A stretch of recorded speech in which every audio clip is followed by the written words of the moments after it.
Namaste friends. Today we are going to prepare baked garlic pickle. There are a lot of garlic lovers because of its health benefit.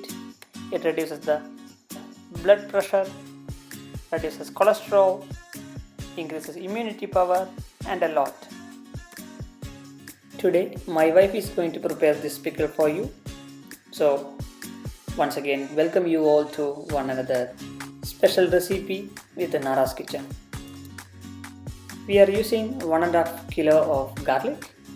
The garlic base is hard and a bit more bitter. We don't have to peel the skin, just cut the base and put it in the oven for about 15 minutes with 125 degrees Celsius.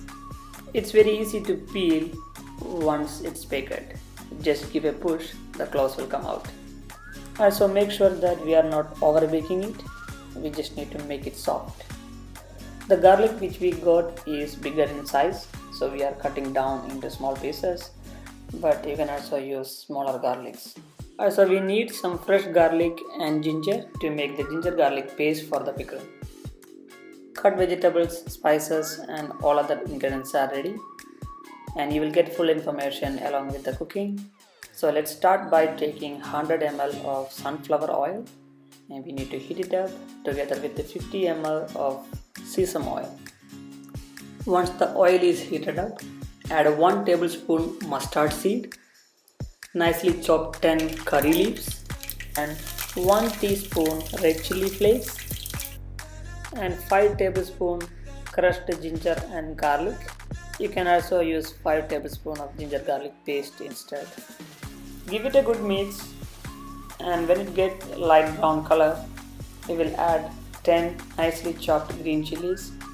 Now reduce the heat to medium and we'll start adding each spices.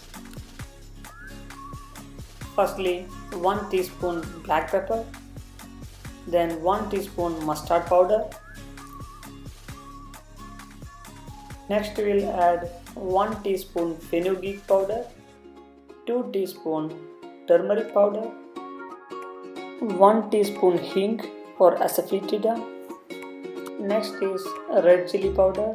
To control the hot spiciness, I am using 5 tablespoon Kashmiri chili powder, that is a bit less spicy, and 2 tablespoon normal red chili powder.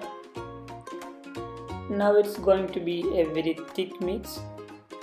To dilute this mix, first we will add 1 glass of vinegar or sirka. If you need more sour taste, you can add more of sirka, but I am using only 1 glass of sirka and hot water for further dilution. And now I am using 1 glass of hot water and will add 5 tablespoons of salt. We can check the salt level later and might need to add more salt. Give it a very good mix with salt and all. Now the main ingredient, baked garlic, will go in. Stir it well and make sure it's not sticking to the bottom of the pan. Now I will be boiling the garlic in a high flame with 2 glasses of hot water. Always check the water level and add if necessary. At this stage you may feel like water is more, but once it's well boiled and cooked, it will become very thick. And if you need a juicy pickle, add more water. Once it's well cooked, it will be fine. And that's it. Our baked garlic pickle is ready to be served. And if you want to preserve the pickle for a long time, always try to avoid using wet hand or wet spoon. And if you are daily using, good to keep inside the refrigerator with the glass containers. We hope you all will like this recipe. Please try at your home and let us know your feedback. Thanks for watching Nara's Kitchen.